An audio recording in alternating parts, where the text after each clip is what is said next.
Hey everybody, welcome to the video. It's Thursday, June 10th, and we're breaking down both slates that we have over on DraftKings today. Unfortunately, in the MLB world, when Thursdays roll around, that means we have split slate days over on DraftKings because the games are just all over the place for the most part. But we have a 4-game early slate starting at 12:35 p.m. Eastern today, then a 6-game late slate starting at 7:05 p.m. Eastern, which is the main slate. Now we'll be covering both in this video. Hopefully it's not too confusing. I just kind of have them listed all together. But if you look at the matchup info column, which is right there. You can just look at the timesheet, and anyone starting from 7 and later is in the late slate, and then 7 and earlier, or I should say earlier than 7 is going to be on the early slate. I think you guys can comprehend that. If you do find this video helpful in any way possible, please leave a like, subscribe to the channel if you haven't already. You can follow me over on social media using the handles in the bottom right corner of your screen. If you ever have any questions, you can send me a DM and I might be able to answer you as long as they see it. And if you want to help support the channel over on Patreon, I do put a lot of work into this each and every single day. I got projections over there, the optimizer, the rankings, cheat sheets, data sheets, Discord community, all that fun stuff. Link is down below, and I do find everything very, very helpful. It's what I use each and every single day. So recommend it to you guys if you want to just have everything you want right there. You can download the spreadsheet. All the numbers are color coded. But yeah, if you want to join the community, links down below for that. But I think that's it for the plug. So without further ado, let's dive into today's video. And as per usual, we'll start with the pitchers and move on to the bats. And unlike yesterday's slate, there is really not that many good cheap pitching options today. Like yesterday, we just played Austin Gomber. We could play Casey Mize, and if you wanted to, you could play Garrett Cole. But not seeing really any cheap pitchers I like today. So it's looking like it's going to be one of those slates where we need to find some value in our offensive pieces and kind of spin up a little bit for the pitchers, because I'm not seeing a whole lot I like down low. So one of those slates, and that's the beauty of DFS. I mean, every single slate's a little bit different, and there's not just one strategy you can use each and every single day. But we'll start up top here with Max Scherzer, $11,400. He is on the late main slate tonight, starting at 7:05 p.m. Eastern, and he gets a pretty tough matchup here versus the Giants. I'm not one to really look at records and overall things like that. I'm mostly focused on just how individual players are and their statistics for DFS purposes, but I'm pretty sure the Giants have one of the best records in baseball this season. They've actually been pretty good. I'm not sure if that's going to hold up throughout the season, but they got some decent pieces on that offense, and the pitching hasn't been terrible either. But even though the offense has been fine this year and the overall matchup maybe isn't the greatest thing, this is still one of the best pitchers in baseball, and the same thing can be said for the Giants. Like, it's not a great matchup for Max Scherzer here, but it's not a great matchup for the Giants either. They're going to have to try to face Max here quite a few times, and he's been one of the best pitchers in baseball this season. I know he's getting up there in age, but he just keeps chugging along. 2.65 SIERA this season, 36% K rate, not really walking many guys. The one issue he will have sometimes is he will give some power. He's going up over a homer per 9 this season, and typically we see that versus lefties, but it's actually been more so versus the righties this season, over 2 homers per 9 compared to a half a homer per 9 to lefties. But I think once the season progresses, we'll probably see that even out a little bit more. But he's giving up a lot of fly balls, and the power to righties is a little bit concerning, but you can sign me up for that 36% K rate. And overall, the Giants are striking out a decent clip, nearly 26% of the time, but their overall numbers are really good outside of that. But they have been worse versus righties compared to lefties this season, so I think that bodes well here for Max Scherzer, and I think he should be just fine. You're going to have to pony up a little bit of salary for him, but he's definitely the best overall raw projection play on the entire slate, especially on that late slate. Then after Scherzer, we have a couple of early slate pitchers here that definitely have plenty of upside. Zach Wheeler and Freddie Peralta. Both guys have been pretty darn solid this season. So we'll start with Zach Wheeler here versus Atlanta. Not a great matchup. I don't usually like using pitchers versus Atlanta because it's kind of a loaded offense for the most part. Freeman, Acuna, no Ozuna now, but I mean, Ozzie Albies and Austin Riley. The list goes on. It's a pretty darn good offense. No Travis d'Arnaud, I guess, hurts a little bit. One of the better hitting catchers in baseball, but Zach Wheeler has been awesome this season, so I'm not really willing to bet against him here. We know he can work deep into games. He can throw a really fast fastball, close to 98 miles per hour on average this season, over a 30% K rate this year.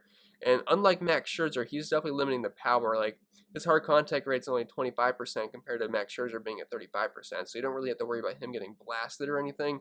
He doesn't really walk many guys, so I don't have much downside here. I don't think there's going to be much downside here for Zach Wheeler. I know the matchup's not great, like I said. I mean, they are striking out a 25% clip this season. I prefer using lefties versus Atlanta, but if Zach Wheeler can just continue what he's been doing all season long, I think he's had a couple of games versus Atlanta this season, didn't really go horribly wrong. I don't think it was anything super exciting, but if you're just looking for one of the more consistent players in baseball this season, or pitchers I should say, Zach Wheeler is definitely your guy. I feel like there's very limited downside with rostering Wheeler here. Freddie Peralta, $9,400, another exciting pitcher to use because of that strikeout percentage, but there's definitely more risk here. Like, if you're just trying to debate it between Wheeler and Peralta, I feel like there's way less risk with Wheeler here. Peralta's definitely got a lot of upside though, so if I'm playing tournaments, I'm probably maybe leaning towards Peralta over Zach Wheeler because I feel like he could just definitely strike out a ton of these Cincinnati Reds, but he's pitching in Great American Small Park, which is always a concern, and Freddie Peralta is a guy that, he's given up power in the past, but so far this season, he's been good. 37% K rate, I mean, that's awesome. That's more than Max Scherzer has right now, but the walks are an issue. Close to 11% walk rate, over 12 Ks per 9. I just don't like the walks, but he's not giving up much power. He is giving up around 50% fly balls, which could be a concern here in Great American Small Park. I mean, a lot of outfield flies could turn into homers here at this ballpark, but I'm liking the strikeout upside here. I know there's some good bats in this lineup, but I think Freddie Peralta is a fine tournament pivot off of Zach Wheeler, who I'd imagine will end up pretty chalky on the early slate just because of how consistent he's been this season. He can honestly be close to Max Scherzer in price tag, and he's around $2,000 cheaper. Trevor Rogers, $9,000 on the late main slate. I love Rogers on that slate. He's probably my favorite overall pitcher once you factor in the price tag. Like, yes, I love Max. He's projected higher for me over Trevor Rogers, but when you can get him at nearly $2,500 cheaper and a great matchup here versus the Colorado Rockies, one of the worst offenses in baseball, especially at a Coors Field, you can sign me up all day for this. I have a 3.08 implied team total, which is the lowest out of both slates today, I believe. Pretty heavy favorite here, and Rogers has been pretty darn good this season. I was using him early on, haven't really used him in a while, but 1.97 ERA, which is really, really good. Obviously, that's not going to keep up all season long, considering his xFIP and Sierra about a run and a half higher, but I'm not really going to complain about a 3.4 xFIP and a 3.5 Sierra. I realize those numbers come up red and orange here, but that's just because there's so many good pitchers on here. Like, he has been excellent this season, close to a 30% K rate, giving up virtually zero power, 0.75 ISO, giving up only 0.4 homers per 9, so I mean, I don't think we have anything to worry about with Trevor Rogers here. Pitching at home in one of the better pitchers' park in baseball, and the Rockies pretty much have one of the worst park shifts you can have on this slate. Like, going from Coors Field to Miami, absolute major downgrade. I'd say maybe going to the Trop is one of the worst places you can go to, but definitely a great park for pitching here for Trevor Rogers, and obviously the Rockies, if looking at their WRC plus this season, it factors in park environment, things like that, only 77, which is the worst on the entire slate, so loving Trevor Rogers here. I think he makes a ton of sense. My favorite pitcher of the day. Julio Urias, $8,500. He's been solid this season. Good strikeout rate. Like, I know some of these numbers are going to show up red and orange, but like I said, we just have a bunch of good pitchers here. So obviously someone's going to have the worst numbers. But if this was with a whole bunch of other pitchers, I mean, all these guys are pretty darn good. And he gets a great matchup here on the early slate versus Pittsburgh. I think he'll end up being pretty popular on that slate because I think he's going to pick up the win. Dodgers are one of the best stacks in the entire slate there, and Pittsburgh's just one of the worst teams in baseball. I mean, nothing to really be too concerned about. They pretty much have zero power. They don't strike out a ton, but Julio Urias should be fine here. If he can go 5+ innings, get a nice handful of strikeouts, and pick up the win, should be just fine. $8,500. Honestly, feel like he's a bit too cheap. Pretty low implied team total and a heavy favorite. Then Ian Anderson, $7,700. He can be a bit of a wild card. I don't really love picking on Philly. They got some good bats. You got the first guy I was going to say was Andrew McCutchen, even though it's not the best bat there. But Bryce Harper, JT Realmuto, Rhys Hoskins. I mean, it's a good offense, but there's still some strikeout upside here. And Ian Anderson, $7,700. There's no good cheap pitching today, so if you just want to use him to save some salary, he's a guy that can have 26, 30% K rate. I mean, on the season he's at 26%. So I mean, it's a decent strikeout rate for a guy that is decently cheap here. He's usually a little bit more expensive. He will walk some guys, which is a bit of an issue. He's still a young pitcher, but he gets a lot of ground balls. Doesn't really give up much power, less than a homer per 9. So even though the matchup versus Philly isn't great, if you're looking for some salary relief, I don't hate Ian Anderson at that price point. And that'll be it for the pitching, so we'll move right over to the bats. And again, mixture of both slates here. I have 3 players per position, so I should have at least 1 here per slate. Hopefully I didn't mess that up, but you guys should be able to get the idea of what offenses I do like today. So we'll start with the catcher position. We'll start with Gary Sanchez here, $4,600. I'm not a big fan of playing Gary Sanchez. Like, whenever I play him, it just does not work out. He's usually a little bit too expensive, but I am liking this game a lot for offensive purposes. I was looking at the weather in Minnesota. It's supposed to be like 95 degrees today, and I'm assuming it's going to be humid. Like, I'm in the Midwest right now, and it's been very, very humid this week, so I can't imagine Minnesota's going to be too much different. I'll have to double check that, but I can actually check that right now.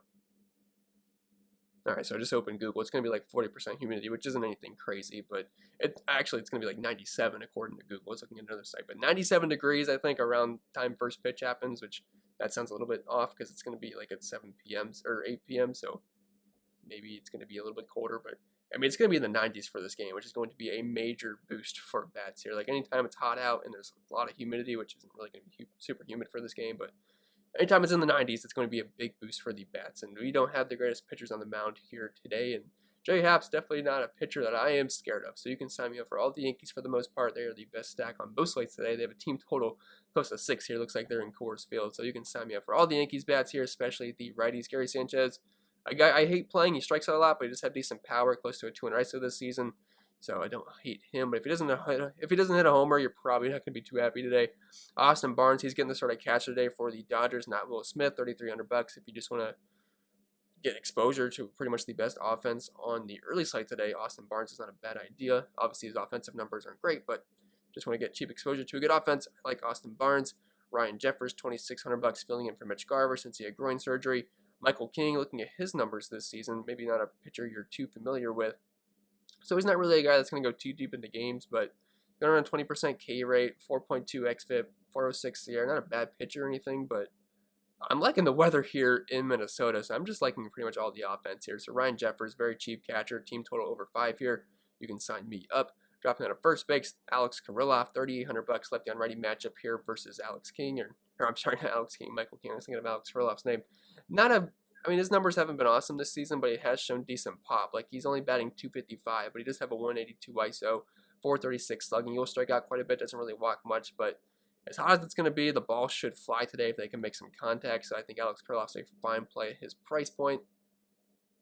And then we have a couple of early slate guys here on some offenses we don't usually target. We usually target pitchers against these guys, but two not very good pitchers on the mound, so oddly enough, I think you could stack up Seattle and Detroit on the early slate today, as gross as that sounds. But Ty France should be batting in a pretty good spot. Could potentially be batting cleanup here versus Lefty and Tyler Alexander. And the Detroit bullpen's not as bad as I think we've thought they were going to be so far this season. Looking at their overall xFIP, I have it on here somewhere. So the xFIP for the Detroit bullpen this season has been at 4.43. I think earlier in the season it was close to 5.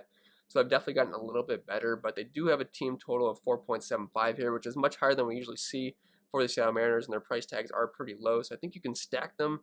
I'm not overly excited about it, but if you're looking for some value, like if you want to double spend up for pitchers on the early slate and just try to stack up Detroit and Seattle for cheap, I think it might be a decent way to go. Same goes for Miguel Cabrera, $2,900. Hate playing Miggy, but anytime there's a pretty mediocre lefty on the mound, I think he's viable. Plus, the Detroit implied team total is a lot higher than it usually is, so I think there is some value here on both of these teams today.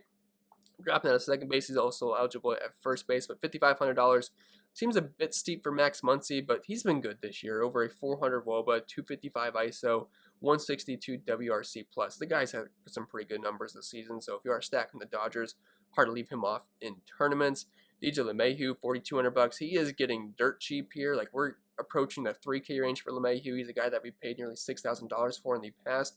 I'm not sure I really have, but I know some of you have. I mean, he's been a popular play on Yankee stack days, but at $4,200, I imagine he's going to be one of the higher owned players on the entire slate. Should be leading off for the Yankees. You can also play him at first base. So if you're playing the late main slate tonight, you can play him at 2 positions. And first base didn't really look that great, in my opinion. So I think a lot of people would probably end up playing him at first. But I mean, team total close to 6 here. It's going to be in the 90s, close to 100 degrees. The ball should fly. J Happ sucks. So yeah, I'm liking all the Yankees here quite a bit. Love that price tag on LeMahieu. Jonathan Scope, $4,200, kind of what I talked about with Miggy, where the Detroit Tigers, they're not an offense we usually like to play. They're facing a lefty, and they have a team total close to 5 here, so I think they make some sense, as gross as it sounds. He does have some decent power versus lefties. Dropping to third base, we have Josh Donaldson, $4,100. Again, I like this game a lot. I think the over-under in this game is 11. Definitely the highest in the entire site. It looks like a Coors Field game, and they can make contact on the ball today. It should fly this temperature. So, like all the Twins, like all the Yankees, Justin Turner, $4,100. I believe he went double dong last night. Facing a righty, prefer if it was a lefty, but Mitch Keller is like the definition of average. So definitely going to give the advantage here to the Dodgers. Wish it was a lefty, but Justin Turner has been fine this year. Over a 200 ISO, 136 WRC plus, and batting .275. Then Gio Urshela, $4,000. All the Yankees going to be super popular. So if you're playing a late slate, if you're playing cash games, just get as many Yankees in as you can. You're probably going to max it out at 5 today. Will not have any issues with that. The problem is we have expensive pitchers, and all these Yankees aren't super cheap. So fitting in guys like Aaron Judge might be a bit of a hassle, and Gary Sanchez, but you can definitely fit in guys like Stanton, Urshela, Torres today. It shouldn't be much of an issue. And there's some cheaper options I don't have on here, like Miguel Andujar and Clint Frazier, that you could look at in righty and lefty matchups. And then going down to shortstop, we just talked about Gleyber Torres a little bit, $4,300. But again, use all the Yankees here. Have no issues with any of these guys. Gavin Lux, if you're on the early slate, $3,500. He's been playing okay recently, and it's just I wasn't really seeing anything at shortstop I loved too much in the early slate or the late slate. Both the position on both slates today wasn't great, so it looks like you can spend out a little bit. But Gavin Lux, Nico Goodrum, both fine options. Nico Goodrum has been good versus lefties in the past. So far this season, he's been terrible as well as all the Tigers, but $3,100 is a tough price tag to beat on a stack that's not too bad tonight. Or Gavin Lux, if you trust the Dodgers more over the Tigers, which I certainly usually would, I think Lux might be a little bit better option if you have the extra $400. Team total over 5 here, but both are fine cheap plays. Then dropping down to the outfield, we have Aaron Judge, $5,600. If you got the money for him, pretty much the best home run call in the entire slate here versus J Happ. I mean, if Stanton or Judge doesn't hit a homer tonight, I would be very, very shocked. And if we look at Happ's splits this season, I don't think we've talked about them yet. So J Happ this year, 5.6 ERA, 5.43 xFIP, over a 5 SIERA, only a 16% K rate, giving up a 143 ISO this season, which you think would be a little bit higher. If you look at specifically to righties, J Happ is giving up a 250 ISO and a 50% fly ball rate and close to 2 homers per 9 with a 36% hard contact rate. So the righties are grading out very, very well here for the Yankees, and this is just an absolute amazing spot. I'd be very surprised if we don't have multiple homers here from the Yankees. Mookie Betts in the early slate if you are stacking the Dodgers for obvious reasons. Giancarlo Stanton, $4,700. When you factor in the price tag, I like Stanton over Judge, and Stanton's probably my favorite play in the overall slate. Like, he went double dong last night. I believe that was last night. 242 ISO on the season, over a 500 slugging. I'm going to be very, very shocked if either Judge or Stanton do not go deep tonight. I can't say that enough. Like, I'd be very, very shocked. I know it's baseball, things can happen. They could easily strike out combined 8 times, but there's not many better home run spots you're going to see than Stanton or Judge here versus J Happ with near 100-degree temperatures. Cody Bellinger, $4,600. He's not been good this year. It's a smaller sample size because he was hurt, but he has been bad. But if you are stacking the Dodgers, it's a fine price point. Jordan Alvarez, $3,700. Eduardo Rodriguez had one of his worst months ever last month. Last start wasn't terrible, and I know it's a lefty-on-lefty matchup, so people aren't going to really want to play Alvarez, but the guy is just a great hitter. He can hit lefties really well. He can hit righties very well. He just keeps producing. The price tag is a little bit too low, in my opinion, especially if we're playing in Fenway Park. Don't love the Astros, but I think Jordan Alvarez is a little bit too cheap. Robbie Grossman, if you're stacking up the Tigers, again, it's gross, but you can definitely, no pun intended on Grossman, but you can play him leading off. Zach McKinstry, $3,500.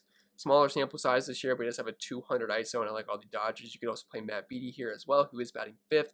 Then Trevor Larnach, $2,200. I could see him being very popular here. Just a cheap lefty-on-righty matchup here versus Michael King. And he hasn't been bad. 100 plate appearance sample size, batting 260, and this is relative to his price point, I should say. 173 ISO, 135 WRC+. If you just want exposure to that 100-degree game, you can sign me up for all the Twins and the Yankees tonight. But with that being said, guys, that's going to be it for the video. So I hope it was helpful, and if it was, make sure to leave a like, subscribe to the channel if you haven't already. Check out the Patreon, the site, if you guys want some extra content. Upload everything every day, update it throughout the night, and everything is up to date. So if you want to check it out, link is down below. Follow me over on social media if you want, if you have any questions. And yeah, I think that's pretty much it. Hope you guys enjoy your Thursday, and I'll see you tomorrow for next video.